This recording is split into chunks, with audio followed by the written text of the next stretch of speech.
Hello guys, so today I'm going to show you how to add a bio on your Threads profile. So that's pretty simple to do. If you want to add a link, you just have to go and copy it. So for example, I'm just going to add my TikTok account, for example.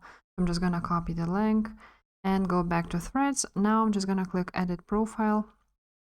And as you can see, here's a link to my TikTok already added, but I'm just gonna paste it again when done. And for the bio, I'm just gonna remove the link here.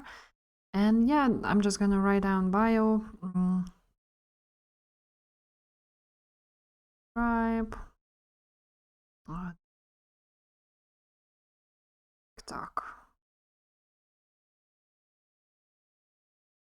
And you're done.